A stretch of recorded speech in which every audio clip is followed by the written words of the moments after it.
medio del fuego de todos los ingenios azucareros y cañaverales, que privaba de recursos económicos a la ya de por sí exhausta economía española. La prensa de los Estados Unidos, alimentada por la labor de refugiados y clubs políticos, comenzó a desatar una campaña denunciando crueldades y atropellos que los españoles cometían en Cuba, preparando a la opinión pública norteamericana para una posible intervención militar. Durante 1896 y 1897, los cubanos mantuvieron desde el punto de vista militar la iniciativa por medio de ataques por sorpresa y organizados en guerrillas, con escaso número de bajas y casi nunca atacando con el propósito de tomar un punto y permanecer en él.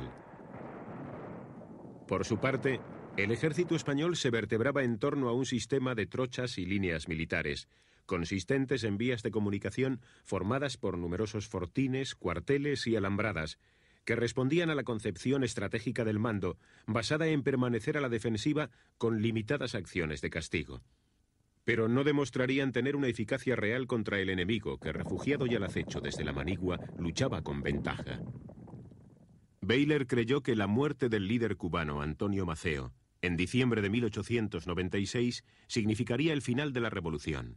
Y Cánovas del Castillo, jefe del gobierno español, había comentado en alguna ocasión que el problema de Cuba podía resolverse con 2 balas afortunadas, en alusión a la posibilidad de que Máximo Gómez y Maceo murieran en la lucha. El destino hizo que Cánovas, que no podía sospechar de una muerte por bala, muriera de un disparo el 8 de agosto de 1897. La situación militar en Cuba se fue agravando, ya que el ejército español había quedado reducido a la defensa de ciudades, pueblos, trochas y líneas militares. En el campo, el dueño indiscutible era el ejército cubano. Por su parte, el gobierno español relevó a Baylor como capitán general de la isla por el general Ramón Blanco. Pero Blanco era masón, y la masonería en la independencia de Cuba, Filipinas y Puerto Rico tuvo una gran influencia. Quizás se le mandó porque se suponía que a través de esa secta podía entablar unas negociaciones con los insurgentes. 1898 comenzaba para el gabinete español de Sagasta con unas perspectivas aparentemente favorables. En Cuba y Puerto Rico se implantaba la autonomía. Y en Filipinas reinaba la paz tras el pacto de Biagnabatoc entre el general Primo de Rivera y el líder tagalo Emilio Aguinaldo, sucesor del cabecilla Rizal. El pueblo español, si bien vivía confiado en la victoria ante un posible conflicto, tenía también otras preocupaciones: la temporada taurina, la celebración de carnavales y los estrenos teatrales.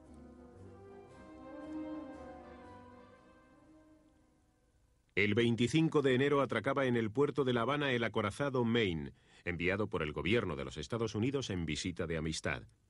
A este gesto correspondió el gobierno español destacando el crucero Vizcaya al puerto de Nueva York.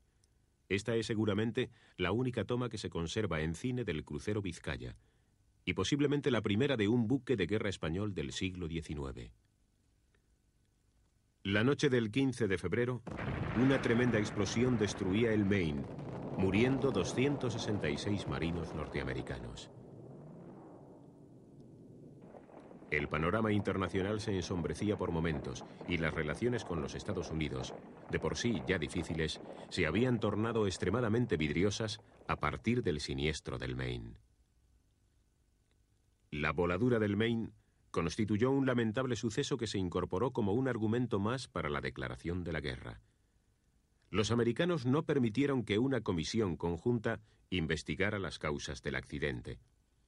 Sin embargo, a pesar de que el bando estadounidense dictaminara que la explosión se produjo desde fuera del casco del barco, posiblemente por una mina submarina, los españoles declararon no ver peces muertos en la bahía y sostenían que la explosión pudo producirse en el interior de la nave por la combustión espontánea de algodón pólvora con que se cargaban los torpedos. Lo cierto es que 17 años después, en 1911, se volvió a examinar en seco los restos del casco, y la Comisión Americana se ratificó en sus conclusiones, aunque con variaciones. Inmediatamente después, se decidió hundir los restos del barco en alta mar y dar por concluida la investigación.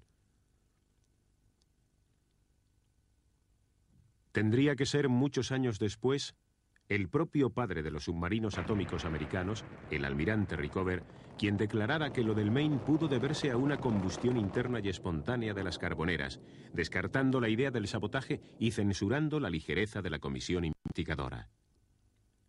La voladura del Maine, unida a las simpatías del pueblo norteamericano por la causa de Cuba, a las ambiciones anexionistas de algunos sectores sobre las posesiones españolas y a la convicción del gobierno de Washington de que España era impotente para vencer la revolución cubana, hacían prácticamente inevitable la guerra. Estados Unidos intentó una última operación llevada en secreto entre McKinley y la reina regente María Cristina, que satisfaciera sus intereses con un riesgo mínimo, la compra de Cuba a España en $300 millones. Hay esa corta negociación en la que interviene la propia reina María Cristina, y cuando McKinley se convence de que no hay posibilidad de venta, es ya cuando se decide por la última solución, la guerra. La guerra, suponiendo que España no la aceptaría, todavía es un último puente tendido, el ultimátum, y se encuentra con que España decide rechazar el ultimátum y aceptar la guerra, sabiendo que necesariamente había de perderla, aunque la opinión española, y aquí sí que vuelve a producirse una oposición entre la España real y la España oficial. La España oficial sabe que no tiene la menor posibilidad de victoria, la España real se cree que sí, contra toda lógica, contra todo sentido común, pero los españoles en el año 98 creyeron que podían vencer a los Estados Unidos de Norteamérica. La presión de la opinión pública norteamericana y de la prensa se intensificó. Pulitzer y Hearst representaban las cabezas de los dos imperios periodísticos del periodismo sensacionalista norteamericano y utilizaron todo lo relacionado con la guerra de Cuba para aumentar el número de lectores. Hearst llegó a conseguir 1,5 millones, por el procedimiento no siempre de seguir la noticia, sino de respetar su propia filosofía de provocar noticias mediante agentes que incluso dentro de Cuba creaban situaciones embarazosas que luego eran reflejadas por la prensa norteamericana. Mientras la prensa sensacionalista norteamericana iba por este camino, la española iba por el contrario, en el sentido de menospreciar al antagonista, de exagerar las propias glorias militares, la propia envergadura de la maquinaria de guerra, cuando en aquel momento se estaba enviando a Cuba material deficiente, incluso barcos casi sin acabar.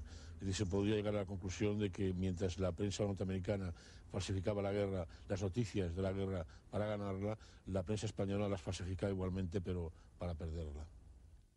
Pablo Iglesias, fundador del Partido Socialista Obrero Español, escribe en esos días: no es fundamento bastante para culpar a los yanquis de la situación gravísima en que nos encontramos. Los verdaderos culpables de cuanto hoy nos ocurre están en casa, son de nuestro propio país. No hay duda de que los causantes de la guerra a que estamos abocados son casi todos nuestros políticos, sin distinción de ideas.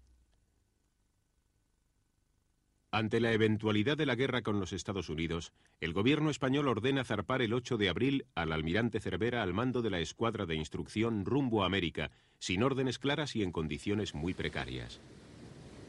Desde el gobierno, solo se confiaba que la mediación del Papa León XIII y las grandes potencias europeas evitaran lo peor.